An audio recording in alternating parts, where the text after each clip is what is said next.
Hello students and welcome to Virtual Learning Network. This is session 13 part 2 of Research Methods in Business, and here we will discuss processing data. The topics to be covered are tabulation, components of a table, principles of table construction, frequency distribution and class intervals, and graphs, charts and diagrams. Now first is tabulation. The transcription of data can be used to summarize and arrange the data in compact form for further analysis. जो भी हम transcription करते हैं data की, उसको हम summarise करके और डेटा को अरेंज करके कॉम्पैक्ट फॉर्म में यूज कर सकते हैं ताकि आगे की एनालिसिस कर सकें, और इसको हम टैबुलेशन कहते हैं. So tabulation is a process of summarising raw data, displaying them on compact statistical tables for further analysis. So basically tabulation होता है कि टेबल्स की फॉर्म में डेटा को डिस्प्ले करना ताकि उसको आगे की एनालिसिस के लिए यूज किया जा सके. It involves counting the number of cases falling into each of the categories identified by the researcher. So basically tabulation होती है कि जब हम केसेस को काउंट करके जितनी भी कैटेगरीज हैं उसके अंदर उनको कैटेगराइज करके रिसर्चर को स्टडी करने में हेल्प कर सकें. So इसके लिए tabulation यूज होता है. Next is manual tabulation.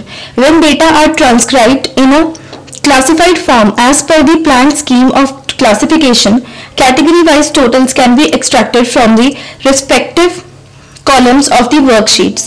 जब भी डेटा को ट्रांसक्राइब करते हैं क्लासिफाइड फॉर्म में, तो उनकी प्लान स्कीम जो होती है क्लासिफिकेशन की, तो उसके लिए कैटेगरी वाइज टोटल्स करते हैं और उसको एक्सट्रैक्ट करके रिस्पेक्टिव कॉलम से वर्कशीट्स में अप्लाई करते हैं. जैसे कि टेलीमार्क्स के थ्रू हम एज को कैटेगराइज कर सकते हैं. जैसे कि बिलो 20 की एज ग्रुप में 2 रिस्पॉन्सेस थे तो उन्हें 2 लाइन से रिप्रेजेंट करते हैं. ऐसे ही 20 से 39 में 23 रिस्पॉन्सेस थे तो उसको 4 का एक्चुअली में 5 का टेलीमार्क्स का लाइन से रिप्रेजेंट करते हैं. 1 2 3 4 बनाएंगे और उसके बाद 5 से कट ऑफ करते हैं. एंड ऐसे ही 5 के पेयर से 23 को रिप्रेजेंट करेंगे. And same for the others. Then next is computerized tabulation. ये तो थी manual tabulation. Computerized tabulation is easy with the help of software packages. Computerized को software packages से हम develop करते हैं. The input requirement will be the column and row variables. Column variables होते हैं और row variables होते हैं. Then the software package then computes the number of records in each cell of 3 row column categories. फिर software package जो है वो records को कंप्यूट करता है हर सेल में. Then the most popular package is the statistical package for social science, that is SPSS. ये एक सॉफ्टवेयर पैकेज है जो हम कंप्यूटराइज्ड टैबुलेशन के लिए यूज करते हैं. And this is the integrated set of programs suitable for analysis of social science data. Social science data को एनालाइज करने के लिए एक प्रोग्राम्स का सेट है, सॉफ्टवेयर पैकेज है. This package contains problems for a wide range of operations and analysis such as handling missing data, recording variable information, simple descriptive analysis, cross tabulation, multivariate analysis and non-parametric analysis. तो ये जो package है इसके अंदर काफी सारे programmes होते हैं और काफी अलग अलग तरीके के ऑपरेशंस हम परफॉर्म कर सकते हैं. जैसे कि डिस्क्रिप्टिव एनालिसिस, मिसिंग डेटा को हैंडल कैसे करेंगे, फिर रिकॉर्डिंग कैसे होगी वेरिएबल इंफॉर्मेशन की, cross tabulation, multivariate analysis etcetera. Then construction of frequency table. Now frequency tables provide a short hand summary of data. Short hand summary provide करते हैं data की. The importance of presenting statistical data in tabular form needs no emphasis. जो importance है statistical data को present करने की tabular form में, उसमें ज्यादा एम्फोसिस नहीं दे सकते, ना ही देते हैं, क्योंकि ये बहुत इंपॉर्टेंट होता है तो इसलिए इनको एम्फोसाइज करने की तो जरूरत नहीं होती. Table facilitate comprehending masses of data at a glance. They conserve space and reduce explanation and description to a minimum. They give a visual picture of relationship between variables and categories. जितने भी variables हैं और वो कौन कौन सी categories में differentiated है, इनकी एक विजुअल पिक्चर को रिप्रेजेंट करने के लिए कि उनके बीच में क्या रिलेशनशिप है, उसके लिए फ्रीक्वेंसी टेबल को कंस्ट्रक्ट करते हैं. And They facilitate summation of item and the detection of errors and omissions and provide a basis for computation. So basically क्या होता है कि आइटम्स की समेशन को फैसिलिटेट करते हैं, उनमें एरर्स फाइंड आउट करने के लिए, ओमिशंस के लिए और कंप्यूटेशन के लिए एक बेसिस प्रोवाइड करते हैं. तो उसके लिए फ्रीक्वेंसी टेबल यूज होता है. Then next is, it is important to make a distinction between the general purpose table and special purpose table. The general purpose tables are primary or reference tables. General purpose होते हैं, primary tables होते हैं, या फिर हम इन्हें reference table भी कह सकते हैं, and they are designed to include large amount of source data in convenient and accessible form. So basically जो general purpose data है वो होता है जितना ज्यादा बड़ा डेटा होगा उतनी ही जनरलाइज्ड फॉर्म में उसे यूज करते हैं, जनरल पर्पस टेबल्स बनाते हैं ताकि उसे कन्वीनियंटली हम एक्सेस कर सकें. The special purpose table are analytical. Special purpose नाम से पता चलता है किसी स्पेशलाइज्ड पर्पस के लिए इसको यूज किया जा रहा है, तो एनालिटिकल होते हैं, और derivate ones that demonstrate significant relationship in the data और the results of statistical analysis. Then next is the components of a data. अब जो components है डेटा के वो अलग अलग होते हैं, जैसे कि heading, body और notation. So the major components are heading. Heading include table number, title of the table, designation of the units. Body includes subhead, that is heading of all rows or blocks of sub items. Then body head. Body head के अंदर आती है headings of all columns or main captions and their sub captions. And third is the field or body, the cells in rows and columns. And next component is the notations. Notations में आ जाता है footnotes wherever applicable and source wherever applicable. Then next is the principles of table construction. Now there are certain generally accepted principles of rules relating to construction of tables. They are, first is every table should have a title. Her table का title होना जरूरी है, तभी हमें पता चलेगा कि वो टेबल क्या शो करना चाह रहा है. The title should represent a succinct description of the contents of the table. It should be clear and concise and it should be placed above the body of the table. तो title जो है वो clear होना चाहिए, precise होना चाहिए, summary show करना चाहिए, डिस्क्रिप्शन बताना चाहिए कि टेबल में क्या है एक्चुअल में, और इसलिए टेबल के ऊपर उसे प्लेस करते हैं at the top of the table. Second principle is a number of facilitating easy reference should identify every table. कुछ रेफरेंसेस होनी चाहिए जो टेबल को आइडेंटिफाई करें. The number can be centred above the table. The table numbers should run in consecutive serial order. Like chapter 1 be numbered as 1.1, 1.2 and so on. Then third is the captions or column headings should be clear and brief. The units of measurement under each heading must always be indicated. तो captions जो हैं यानी कि column की heading वो clear होनी चाहिए और brief होनी चाहिए, ज़्यादा descriptive नहीं होनी चाहिए. Then third is जो measurement, fourth the measurement of units of measurement under each heading must always be indicated. जितनी भी headings है उनकी क्या units हम use कर रहे हैं उसमें वो indicate करना जरूरी है. Then any explanatory footnotes, अगर जरूरी है footnotes तो उन्हें टेबल के नीचे place करते हैं. They are concerning the table itself are placed directly beneath the table and in order to obviate any possible confusion, अगर कोई confusion है with the textual footnotes, such reference symbols as asterisk or dagger and the like may be used. Then next is if the data have been obtained from different sources, अगर data को हमने different sources से obtain किया है, then it is ordinarily advisable to indicate the specific sources in a place just below the table. Data अगर अलग अलग sources से लिया गया है और उसको एक जगह पे कंपाइल किया है तो उस सोर्स की रेफरेंस हम टेबल के नीचे दे सकते हैं. Next is usually lines separate columns from one another.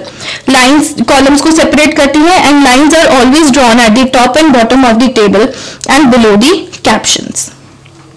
Next is the columns में be number to facilitate reference. Columns को नंबर भी दिया जा सकता है, serial number. Then all columns figures should be properly aligned.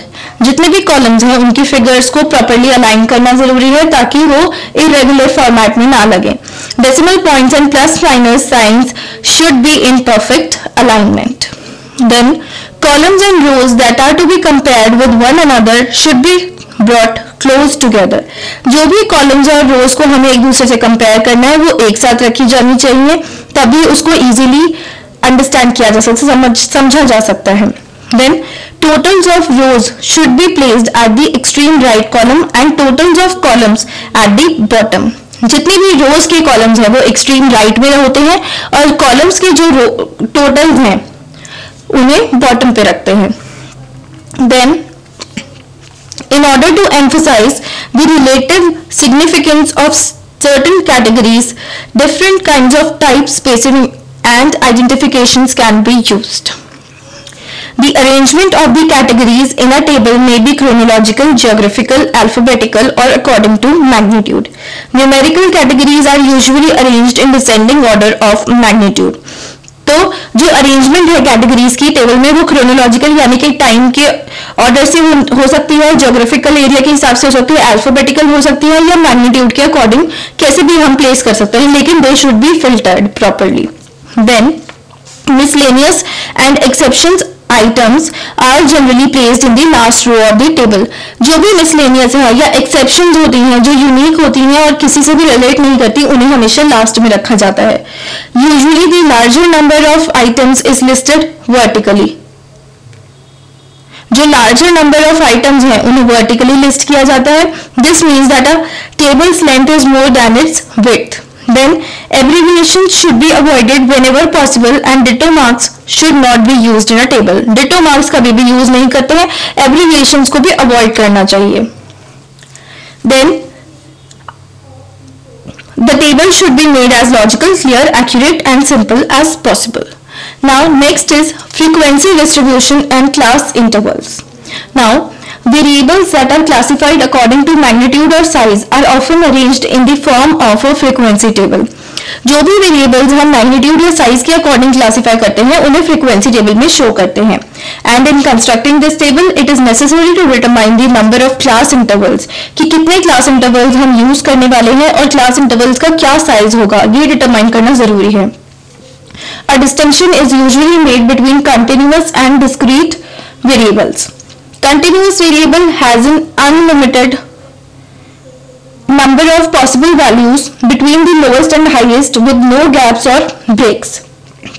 जो continuous variable होते हैं वो unlimited number होती है, उनमें possible values की highest और lowest के बीच में और कोई भी gaps या breaks नहीं होते.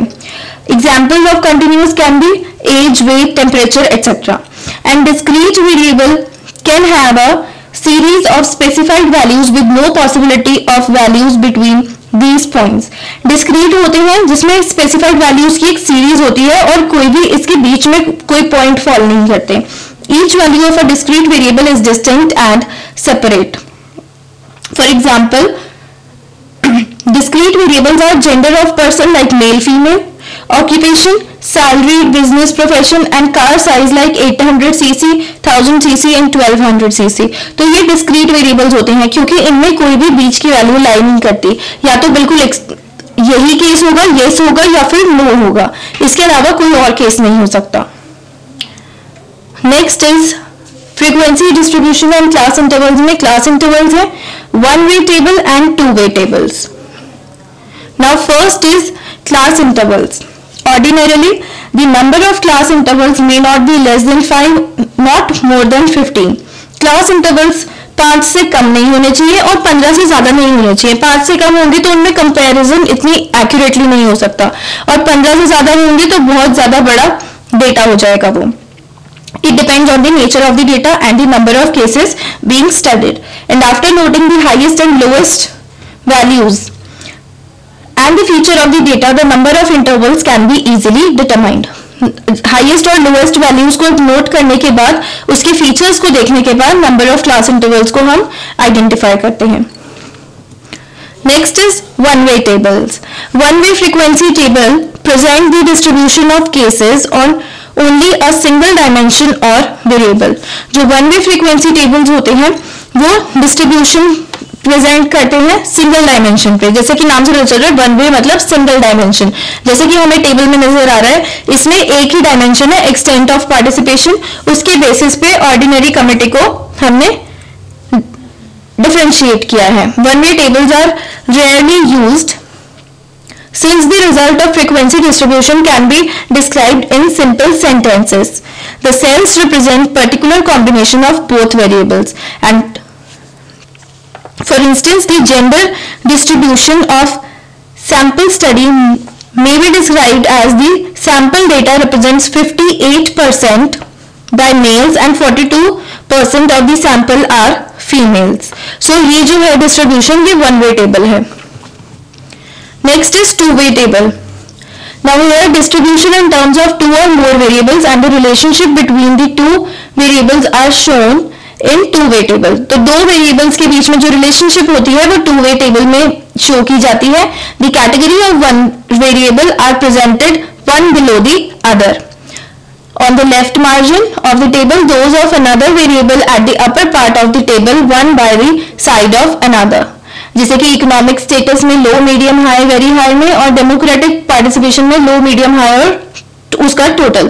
तो ये जो हो गया ये टू वेरिएबल में हमने टेबल को एक रिप्रेजेंट किया है। This is two way table. Then next is graphs, charts and diagrams.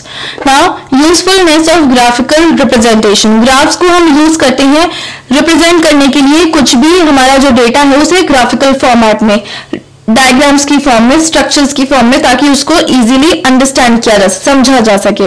सो इसकी यूजफुलनेस क्या होगी? Graphical representations reduce large masses of statistical data to a form that can be quickly understood. तो statistical data को easily understandable form में convert करने के लिए graphical representations use करते हैं। Then properly constructed graphs and charts relieve the mind of burdensome details by portraying facts concisely, logically and simply. So graphs और charts जो हैं हमारे बर्डन को कम करके जो डेटा है और जो फैक्ट्स हैं उन्हें कंसाइसली और लॉजिकली रिप्रेजेंट करते हैं। By emphasizing new and significant relationship, they are also useful in discovering new facts and in developing hypotheses. Then device of graphic representation is particularly useful when the prospective readers are non-technical people or general people. So graphical representation की planning बहुत जरूरी है, और graphical representation का जो device है वो बहुत यूजफुल होता है तब जब नॉन टेक्निकल पीपल के साथ हम डील कर रहे हो। It should be planned with utmost care and diligence. Graphic forms used should be simple, clear and accurate, and questions to be considered while planning should be used tactfully. Now graphical presentation must be planned with utmost care. So अलग अलग type के graphs होते हैं अलग अलग forms को represent करने के लिए, जैसे लाइन ग्राफ्स और charts, bar charts, segmental presentation, scatter plots, bubble charts, stock plots, pictographs and Chernoff curve faces. Now rules to be followed in graphical representation. अब कुछ रूल्स होते हैं जो जब हम ग्राफ्स की फॉर्म में डेटा को रिप्रेजेंट करते हैं उस टाइम पे हमें फॉलो करने होते हैं. Like the chart should have a title placed directly above the chart. जैसे टेबल की फॉर्म में था कि टेबल में जो भी उसका टाइटल है वो टेबल के ऊपर ही हम शो करते हैं, डिस्प्ले करते हैं. ऐसे ही चार्ट का जो टाइटल होता है चार्ट के ऊपर टॉप पे हम डिस्प्ले करते हैं. The title should be clear, concise and simple. Numerical data upon which the chart is based should be represented in an accompanying table. Chart के साथ साथ एक टेबल भी बनाते हैं जिसमें हमारा पूरा डेटा रिप्रेजेंट होता है न्यूमेरिकल फॉर्मेट में. Then measurements proceed from left to right on the horizontal line and from bottom to top on the vertical line. Each curve or bar on the chart should be properly labeled. जितने भी curves और bars हैं उनको label करना जरूरी है, तभी हम डेटा को अच्छे से समझ पाएंगे. Then, if there are more than one curve on chart, they should be clearly differentiated. एक से ज्यादा कर्व है तो उनको अच्छे से रिप्रेजेंट करना जरूरी है ताकि वो डिफरेंशिएटेड फॉर्म में हो. The 0 point should always be represented and the scale intervals should be equal. Then, graphic forms should be used sparingly. too many forms detract rather than illuminating the presentation. ज़्यादा graphic forms use करना necessary नहीं होता क्योंकि वो हमें अपने motive से detract कर देती है.